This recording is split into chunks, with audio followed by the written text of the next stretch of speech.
The Addiction Podcast, Point of No Return. Hello, I'm Joni Siegel, the host of the Addiction Podcast. In 2022, over 100,000 people died from drug and alcohol abuse, and that number is growing daily. Fentanyl poisoning, pot, cocaine, heroin, and even psychedelics and alcohol all contribute to this crisis, while we're bombarded with promotions from thousands of rehabs. Newborns are born addicted, and the majority of homeless people struggle with drug addiction. Drug dealers exploit online resources to sell to teens, and antidepressant use is spiraling out of control. This podcast features brutally honest guest interviews revealing harsh realities and offering hope and solutions through their stories. We don't sugarcoat anything. Guests speak raw and real. More importantly, you'll find inspiration to understand, overcome, and achieve recovery, whether for yourself or to help others, some within your own family, many among your friends or associates. Whether you're seeking help or just a glimmer of hope, our podcast equips you with the latest insights to confront this generational battle. Many listeners tell us they want to join the fight, but do not have the time or money to act, lobby, or just help. If that's you, go to www.patreon.com/theaddictionpodcast and see how you can help. Hello, and welcome to the Addiction Podcast, Point of No Return. My name is Joni Siegel. I'm the host for this podcast, and today's episode is episode number 220. Ryan Leaf, thank you so much for taking the time to be on our podcast today and telling your story. My pleasure. Thank you for having me. It's awesome. And I like your sign in the back, the RDL show. Is that your radio show? Yeah, my little TV show. Just finished doing it about, just over an hour ago. Hi, my name is Amy Newman, and my husband Bobby and I have a business called Newman Intervention Services. We provide intervention services for families who have loved ones struggling with drug addiction. Our goal is to help individuals get the support and treatment they need to overcome addiction and start on the path to recovery. With our personalized and compassionate approach, we guide families through the challenging process of getting their loved one into rehab and onto a road of a healthier future. Together, we can make a positive difference in the lives of those affected by drugs. If you or someone you know is in need of an intervention, don't hesitate to reach out to us. Let's work together and bring hope and healing to those battling addiction. Call 866-989-4499 today and say the word podcast to get a 10% discount. Or go to newmaninterventions.com and type in the word podcast for a 10% discount. This service comes with a free 1-hour consultation with Bobby. Something I picked up in the pandemic, just kind of taking some control back. So yeah, it's just it's a sports show, but it starts with life. I think sports brings us together so we can have honest and open conversations, and that's kind of what the show is about. That's awesome. We'll definitely want to talk about that more, toward the end. But start me out with, what's your story? Where did you grow up? How did you get into sports? How did your life begin? Well, I grew up in a small town in Montana called Great Falls, raised by two amazing parents. My mom was a registered nurse. My dad was an insurance salesman, but also a two-tour Vietnam veteran who would go and raise 3 boys, build a business. I don't subscribe to the idea that you're a product of your environment, because if that was the case, I would have never ended up in a prison cell. I was loved. I had many extended family, grandpa, aunts and uncles, cousins, everybody, a community that supported me. It was the epitome of white privilege growing up where I did, and probably taking things for granted in little rural Great Falls, Montana. Understood. So did you have a drug history, correct? Yes. My history is opioids. Okay. Yeah. When did you get started on opioids? Probably about 4 months after I'd retired from the NFL. Okay. So you made it through your NFL career without doing drugs. You said. Well, I'd like to blame my poor performances and boorish behavior on the fact that I was a drug addict, but I was just not a very good human being. The drugs were just a symptom to medicate, all those emotional feelings ultimately at the end, when I had, quit doing what I'd always done. And that was to be a sports star. And when that was gone, and competition, which I tell people was my first drug of choice growing up, was gone, I needed to fill it with something. And one night in Las Vegas, I was at a fight, and the announcer was announcing celebrities in the audience, and he announced, Tiger Woods and Charles Barkley and Dr. Dre, and the MGM crowd just applauded, and they announced my name, and the whole place just booed and hissed. And oh my. It's not like that hadn't happened before. You play professional sports, you walk into an opposing team stadium, you get booed, but you were wearing a helmet and shoulder pads and this armor. What my addict brain, because I think I know for a fact that I was a drug addict long before I ever took a drug. What I heard was, not only are you a terrible football player, Ryan, but you are a shitty human being. That's what my addict brain heard. And sure enough, that night, an acquaintance of mine, offered me a couple Vicodin with the alcohol I was drinking, because I was going to have to go to parties where there were celebrities and Hall of Famers and Super Bowl champions, where I always felt less than, and judged. And, I took them with the alcohol, and I didn't feel any of that. It did exactly what it was supposed to. They're painkillers for a reason. I was in a lot of emotional pain about being a failure, not living up to expectations, criticism from others, judgment. And so this worked.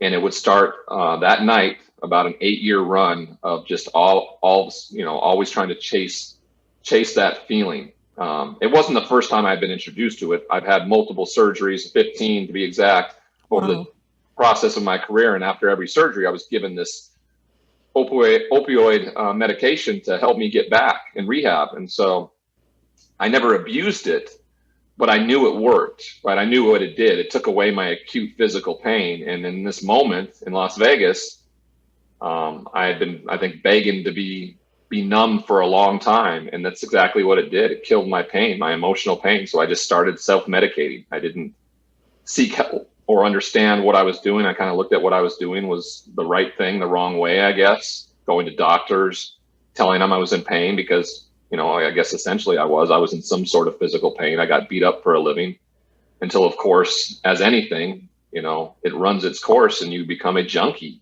And that's what I did. That's what I became.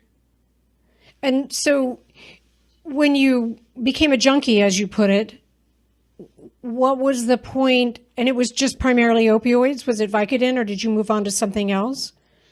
Yeah, luckily for me, I didn't move on to heroin or on the street. I continued with prescription medication through doctors, and then ultimately, I became a criminal in the fact that I would go to people's homes, pretend I was interested in spending some time with them, and rummage through their medicine cabinets. And surprisingly, 9 times out of 10 in households, there are some leftover opioid prescription medication left around, and they were ultimately my drug dealer. My hometown became my drug dealer. Wow. Okay. But just taking painkillers out of somebody's medicine chest, that didn't send you to jail. Yep. So. Yes, it did. Burglary. Oh, it did. Oh, okay. Yep. Burglary. Possession of a controlled substance. Yeah, that sent me to prison for 7 years. Wow. They made an example of me with my hometown. I see. Okay. But so you're not a football player anymore, and now because of burglary, you've landed in jail. So what progressed from there?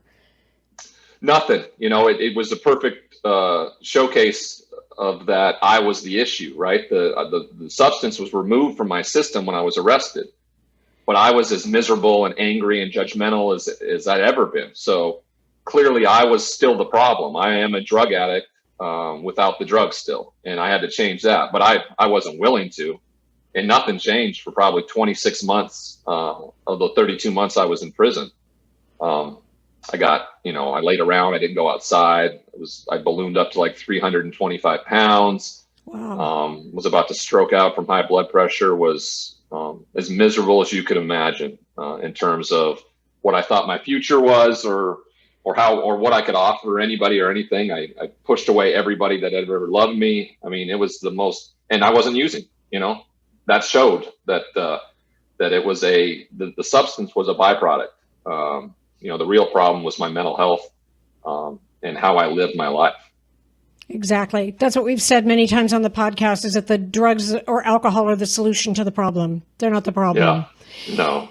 So what changed that for you 26 months into your sentence? What changed? My roommate, he was an Afghan-Iraqi war veteran. And he had done something I think a lot of us have done in our lives, and that's drive drunk. One night when he was home on leave, and he just so happened to kill somebody. And he had been in there for 8 years, since he was 23 years old. And I watched him on a daily basis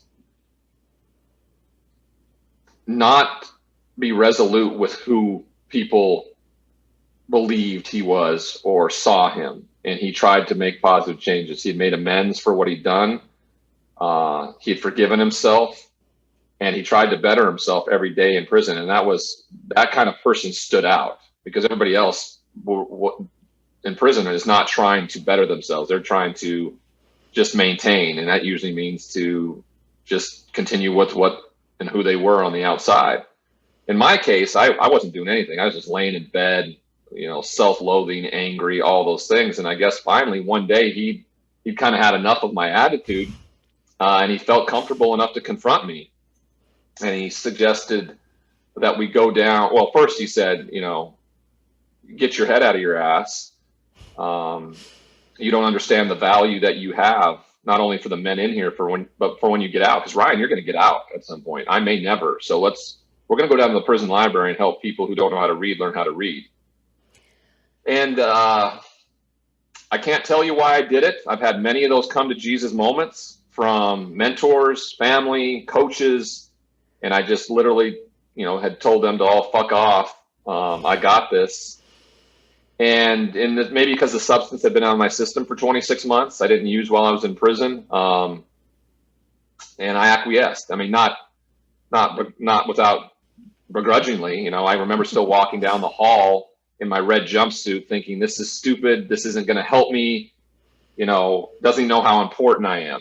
The irony of the guy in the red jumpsuit walking down a prison hallway still thinking he's important is silly. It's so silly. The quarterback in the prison in the red jumpsuit. Okay. Got it. So I walked into a room where there were, 50-year-old men in a place where you're not supposed to show any vulnerability. Be vulnerable and transparent and say, Ryan, I can't read. Can you help me? And I don't think growing up in Montana around cowboy culture and then in locker rooms my whole life, that I don't think I've ever heard another man say that. Wow. I need help. Can you help me? So it shook me, and I started helping. And like none of this would have changed anything if I didn't go back, right? If I went one day and never came back, nothing changes. It's practice. It's like anything you do.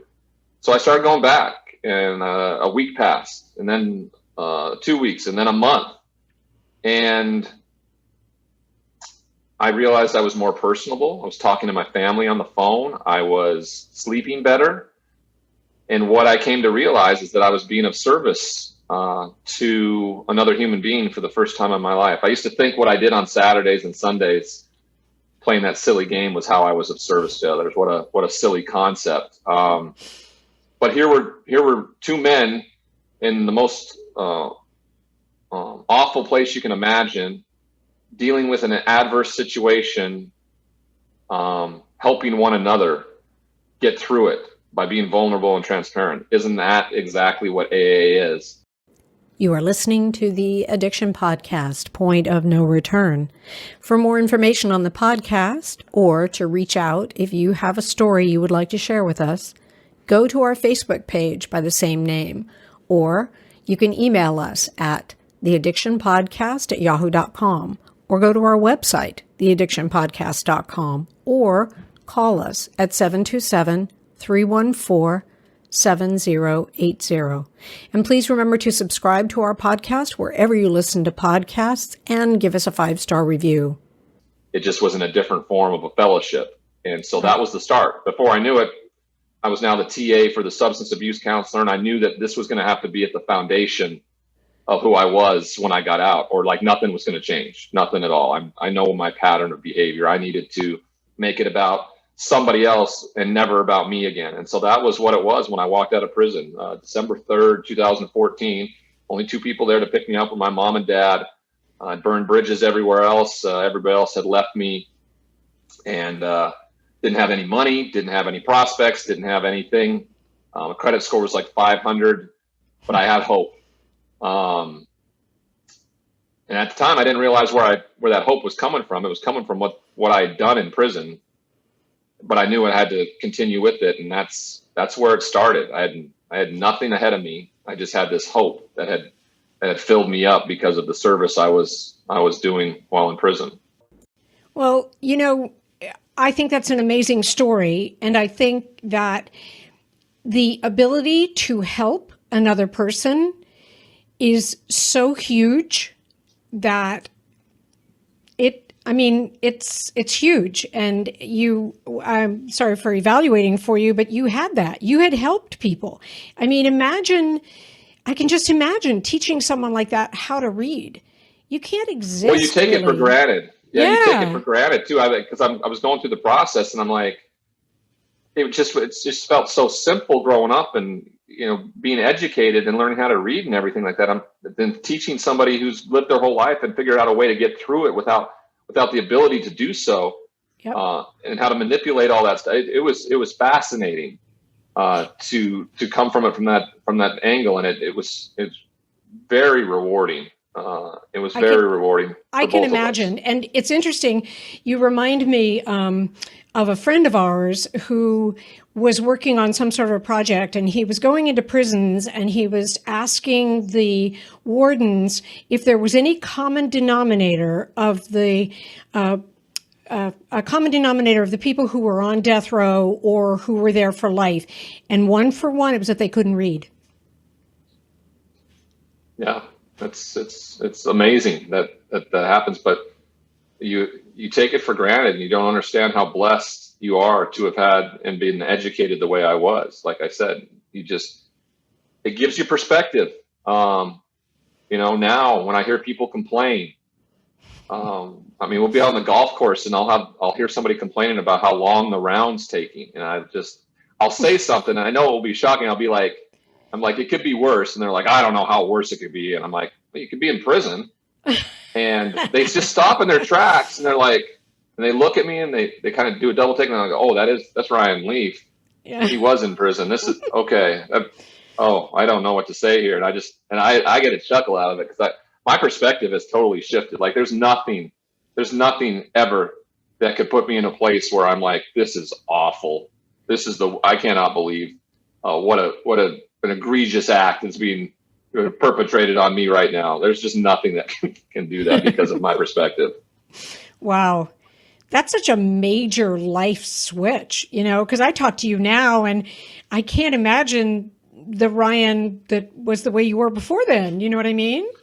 Well, and I've made some relationships with people outside of it the last 6 years since I've been out of prison. And yeah, like they'll see videos or hear stories about me, and it's so foreign to them, but it's the truth. And I have to remind myself of it, because you just don't change overnight, right? 35 years of behavior exists. So old behavior crops up, and I need people around me, accountability partners, that can show me the mirror and be like, hey, what you just said was really, really old behavior, man. You need to take a look at that. And it's hard to hear that, because I feel like I've changed. I feel like I've made advances, but I still got to understand, that's okay. I'm still this flawed human being trying to be better every day, and I'm going to mess up. And it's good. It's good to know that, because I got placed on a pedestal so early on in my life that I was so shameful when I'd screw up, that I was so worried about what other people thought and it was a bunch of shame around it. And I have to try to steer clear from that as much as I can. I think I completely agree with you. And all I was going to say, just to add in, is that we're all trying to be better people every day. And, anyway, we all have to do that. I have to do it as well. I'm not going to get into my story, though. This is about you. But I just think very well done to you on making the change that you made. And however it happened, in prison with the gentleman that was there. Is he still in prison, by the way? He got out about a month after I did, and is excelling. And he wanted to go back to school, be an engineer, have a family. He's doing all of that. So awesome. I think there were like 88 gentlemen on my, floor or cell block or whatever you want to call it. And there's only 2 of us that have gotten out and stayed out or gone back. And that's me and my roommate. And isn't that interesting that it was the 2 of you who were giving back the whole time you were in, or not the whole time, but while you were in there, and helping other people? The value of helping others is just, it's huge. Tremendous. Yeah. And I think the thing that I want to make sure our listeners get is, you can change. Anybody can change. And, Ryan's a good example of that. As he says, 35 years of an operating basis, if you will, as a human being. And now it's changed. Yeah, I'll be turning 45 here in the next few days. Well, happy birthday in advance. Although this won't go up until June, but anyway, that's fine. Happy birthday. Well, then last month, everybody, I turned 45. There you go. So, I mean, it's the epitome of it doesn't matter what happened in the past. It doesn't matter what happened yesterday or 20 years ago or 30 years ago.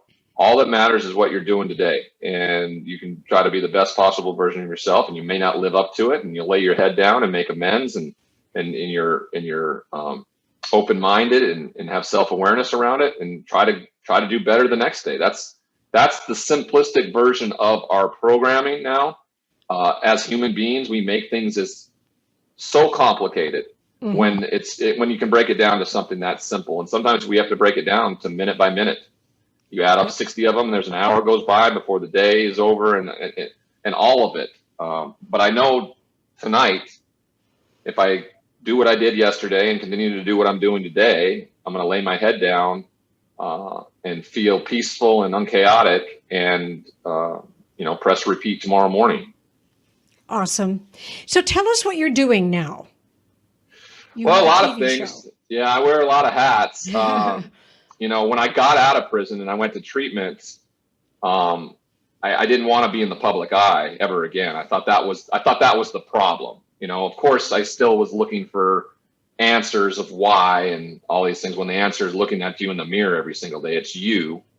And I started working for a sober living community here in Los Angeles, where I went to treatment. And I remember when the guy offered me the job, he said it pays $15 an hour. And the only reason I'm telling you this is because I was making $5 million a year. Yes, and you was were miserable. And I have just been offered a job for $15 an hour and felt more value because of what I'd be doing. And that's driving newly sober people to their meetings, to counseling sessions, and then being in the house to be a bit of an advocate for them. And so that's where it all started. My boss saw something bigger. He was a sports fan. He knew my story. He knew how much my story impacted him. So he felt that it was going to impact others. So he reached out to me and asked if I would start sharing my story a little bit. I talked to my sponsor, my board of directors, the guys that I go to for, major life decisions, because I don't make the proper decisions. My best thinking gets me to a prison cell, so we know how that works. And my sponsor was like, you get asked to be of service, to share your story, you do it. Usually it's in the vein of recovery, but this was going to be on the outside. But my story is public. It really is. I don't I don't live in the world of anonymity, and I don't choose to. I find what I've gone through as a badge of honor, and I know because of it, people who hear my story can relate to it and may possibly save lives, because it saved mine, the fact that it was public. Every time I messed up, there was consequences. There was a magnifying glass on it. There are so many addicts and alcoholics that are doing this in the dark where no one is seeing it, and then they're just gone. Yep. It saved my life because everybody saw it, and I had nothing more than to hold myself accountable and take a look in the mirror and either change or die. And so I started speaking locally to schools and into kids, and ESPN heard about it. They wanted to make a documentary. When they came in, I said, you can't do this for just a week. It has to be substantial. You have to see change. You have to see positive forward motion. It just can't be a puff piece. So I said, I'll do it if you'll follow me for 18 months. Oh, wow. And that was a big stepping stone for them, because they normally want to just pump out content, and they agreed to it. They agreed to it, and they spent 18 months with me and saw the real change in what I became with that company. It started out talking. I became their brand ambassador, program ambassador, started traveling all over the country to speak and tell my story. And then, what I had gone to school for, which was broadcast journalism, that started opening up to me an opportunity to do radio with Sirius XM. And then, my dream comes true, and the Disney Corporation and ESPN actually show up and offer me a job. And if I'd have told you, 6 years ago when I walked out of that prison cell, that you'll be working for the Disney Corporation now, I would have told you were nuts. You were absolutely nuts. The pandemic has limited that. I haven't been able to travel around and speak as much. I've been fully vaccinated here in the last couple of weeks. I'm going to start going back out on the road speaking here at the end of May, doing some events around the country. Sorry to interrupt you, but the documentary that ESPN did, is it available to watch? Is it? It is. It's through the platform of E60, and it's a 90-minute documentary called Leaf, LEAF, and I'm sure you can find that on demand in any of those ESPN apps. Awesome. I want to watch it. Anyway, I cut you off. I apologize. No, it's good. My mom makes a special appearance in it. Everybody seems to love her. She had to deal with an addict son for a very, very long time, and so I know my parents are incredibly proud to be able to have a grown son now and have a relationship with him rather than worry. Parents worry all the time, but when the son is sick, it really infects the whole family, and the whole family continues to get sick, and that is what the cancer of it all is. Yeah, you're right. Do you have your own family now? Do you have wife and kids? I don't have a wife. But we do have a little boy. I have a son who's 3.5 years old. Best thing I've ever done. Yep. Yeah, he's the best. And what's cool is he'll never have to see a father who's drunk or high or incarcerated. I think those are small barriers to try to overcome. A lot of people would think, but I'm very proud of that he will never have to see that version. There's nothing small about that, Ryan. I think you are a rock star just for doing that. I interviewed a gentleman, and he said, I don't want to be validated for just being clean and sober. And I'm like, you deserve to be validated for being clean and sober. It's not easy, No, it's not. It's not. I like to validate those who do it. I don't necessarily, just because when you find this peace and serenity, you try not to make it about yourself. So you almost feel like, the humility side of it doesn't want to take on the adulation for simply getting sober. But you're exactly right. When people ask me what's the best thing I've ever done, outside of having my son, it's getting sober. And they're like, you were the second pick in the NFL draft. And I said, that was easy compared to what I had to do to get sober. Got it. Ryan, thank you so much for taking the time to talk to us today. Now, if somebody wants to watch RDL that I see behind you, where do they find that? It's on YouTube, Monday, Wednesday, Fridays, live show, 12:30 Pacific on YouTube, the RDL show or the Ryan D. Leaf show. You can find me on Twitter and Instagram at Ryan D. Leaf. Those are the best ways. My direct messages are open. So if you're struggling and you need to reach out to somebody or ask for help or anything like that, that's been a monumental piece in my connection with my communities, as well as go to my website, theryandleaf.com, to investigate what we're doing, speaking different places and what's up. So I appreciate the opportunity. This is a great podcast, and I know that you guys are being part of the solution, and that's all we can do. Stay out of the result, be part of the solution. I love it. Thank you. Great interview, great messages. His was different than anybody else. Oftentimes we talk to a recovered addict and they say, they kind of had an epiphany. His story is totally different, and yet all of the messages are pretty much what everybody needs to hear. And the fact that he kind of found his way out by helping other people, that is huge. That's huge. First, you have to help yourself, then you have to help other people. So thank you so much for listening. We will be back again next week with another interview.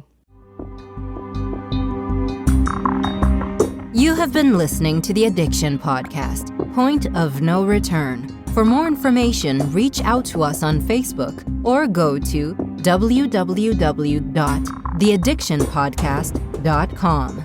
Our email is theaddictionpodcast@yahoo.com.